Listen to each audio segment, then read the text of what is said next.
Kwa hiyo tunashukuru kwa sababu tunapata kitu kizuri. Uaminifu ni kitu kizuri. Hata mimi sasa wakati mwingine tutapokuja kuzungumza, nitataka tena nikija nipate tena ng'ombe bora zaidi. Kwa hiyo endelea tu kuandaa, maana naona hawa ndio generation ambao tengine Mungu akijalia nikija nitawakuta. Kwa majina naitwa Lembris Samuel, natokea Arusha, Tanzania. Nimekuja hapa Kenya kwa ajili ya kuja kuchukua ng'ombe. Ni mara ya pili nakuja kuchukua. Mara ya kwanza nilikuja nikapewa ng'ombe mzuri sana. Nimeenda nimeshinda naye, nimefuga vizuri, anatoa maziwa vizuri. Hivyo nikaona ni nafasi nyingine nzuri ya kufika hadi hapa kuja kuchukua ng'ombe mwingine. Wote wako na begi? Ndio. Na wote watakuwa ng'ombe wazuri sana. Ni kweli. Umeona iwapo unafanya kazi nzuri. Ndio. Umefanya structure yako mzuri sana. Ndio. Hata kitu inaitwa kazi kwenye zizi ndio inapungua. Ndio. Maana hapo unachukua fagio unasukuma uchafu. Inaingia pale. Lori inachukua inapeleka kwa shamba. Kama ni kinyezi. Hii ndio ilikuwa sijaiona. Kinyezi. Inaingilia hapa. Ndio. Kinyezi imekauka. Ndio. Nao kinyezi na ile maji inanyesha hapa katikati walking area. Inapitia hapa. Ndio. Hapa tumeweka pipe. Nene inachukua na ile ya shedi nyingine. Yote tunapeleka kwa barabara. Kwa barabara.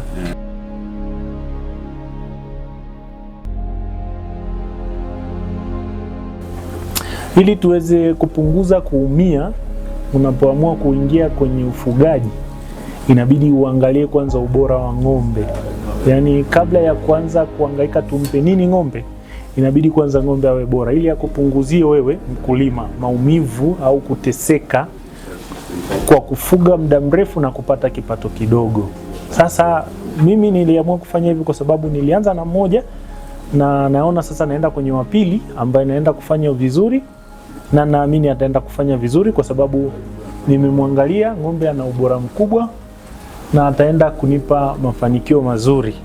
Kwa hiyo nazidi kushauri kwamba kama tunahitaji tufike, inabidi kwanza tuanze na bridge. Aina gani ya ng'ombe unaye?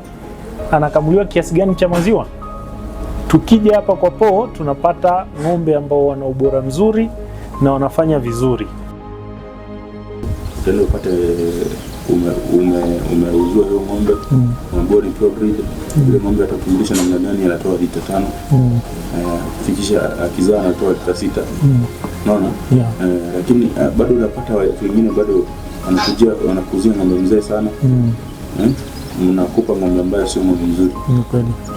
Kwa hela yako ambayo unatoa, unajua kutoka Tanzania. Hiyo safari mrefu sana, unafaa kutoka na ng'ombe mzuri sana. Ni kweli.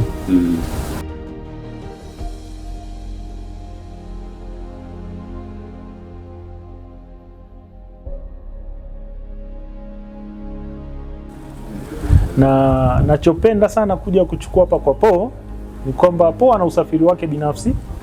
Ananiofa usafiri kufikisha ng'ombe paka nyumbani.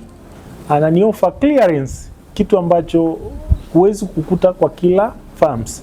Ndio maana naamua nije hadi huku Kenya kuja kuchukua, kwa sababu siofii tena gharama kubwa ya usafiri, siofii tena clearance pale boda, kwa sababu hivi vitu vyote Paul anazishughulikia.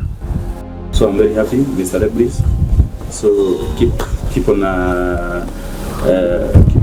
sojourning on this field of dairy farming. This is Bolito Dairy Farm, your dairy animal destination. Keep watching.